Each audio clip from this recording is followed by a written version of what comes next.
Hello everyone, welcome to day 11 of Speak English Fluently. Today we're going to unlock a crucial skill for true fluency, how to share your opinions confidently and naturally. Being able to express what you think and feel is what transforms conversations from simple exchanges into meaningful connections. Remember, fluent English is not about using big, complicated words. It's about expressing your thoughts clearly and effectively. So let's move beyond the basic "I think" and explore a rich variety of phrases that native speakers use every day. We'll cover formal, neutral, and even casual ways to share your perspective. Are you ready? Let's begin. Our first phrase is, "From where I stand." This means you're sharing your personal perspective on a situation. For example, "From where I stand, consistency beats talent."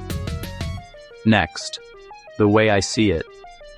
This is a great way to introduce your interpretation of something. For instance, "The way I see it, small habits create big results." Now for a gentler phrase, "It seems to me that..." Use this when you want to offer a careful, polite view. You could say, "It seems to me that patience builds confidence." And finally in this group, "As far as I'm concerned." This phrase focuses on your personal boundary or viewpoint, setting it apart from others. For example, "As far as I'm concerned, progress beats perfection." Great job. Now let's practice. I want you to complete this sentence aloud. Use your own idea. The way I see it, learning English is... Let's move on to some more formal and stronger phrases. First up, "I'm of the opinion that..." This is a formal way to state your position. You might hear it in a professional setting. For example, "I'm of the opinion that mistakes are useful." A slightly softer but still thoughtful phrase is, "I'm inclined to think that..." This shows you tend to believe something, but are open to discussion. For example, "I'm inclined to think that practice matters more than grammar drills." If you want to present an opinion you can defend, use "I'd argue that." It implies you have reasons to support your view. For instance, "I'd argue that speaking first, then studying works best." For a very strong data-based opinion, you can say, "The evidence suggests that..." This shows your opinion is based on facts or observation. For example, "The evidence suggests that short sessions beat long cramming." Excellent. Time for another quick practice. Please complete this sentence out loud. "I'm inclined to think that the best way to practice is..." Now let's look at some phrases that signal honesty and directness. First, "If I'm being honest." This is perfect when you're sharing a frank, perhaps slightly difficult opinion. For example, "If I'm being honest, long lectures lose me." When you are absolutely certain about something, use "I'm convinced that..." This phrase shows very strong belief. For example, "I'm convinced that shadowing improves pronunciation."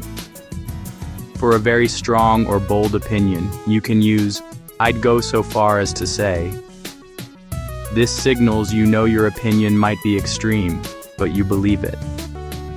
For instance, "I'd go so far as to say daily speaking is essential." To share a personal preference about what's most important, say, "Personally, I'd prioritize." For example, "Personally, I'd prioritize vocabulary for daily life." Fantastic work. Now let's do a quick guided practice. Repeat these lines after me. Ready? "I'm convinced that I can do this." "I'd argue that practice is fun." "Personally, I'd prioritize speaking." Finally, let's learn some modern, casual phrases you'll hear in everyday conversation. First, "My take is that..." This is a simple, informal way to give your brief opinion. For example, my take is that feedback speeds up learning. A similar and very common phrase is, my 2 cents.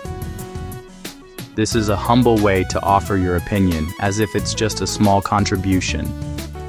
For example, my 2 cents, record yourself to notice progress. Now for a fun one. Hot take. This introduces a bold and possibly unpopular opinion meant to start a discussion. For example, hot take, mistakes are more valuable than perfect grades. And a very modern, informal one. Not gonna lie, often shortened to NGL in text messages. It means you're being very honest and casual. For example, not gonna lie, speaking to strangers still makes me nervous. You've learned so many new phrases today. Remember, the goal is to have options so you can choose the perfect one for any situation. Your thoughts matter, and now you have more tools to express them clearly. So, for your final task, complete this sentence aloud. From where I stand, English is. Keep practicing these phrases, and you'll sound more natural in no time. Great work today, and I'll see you in day 12.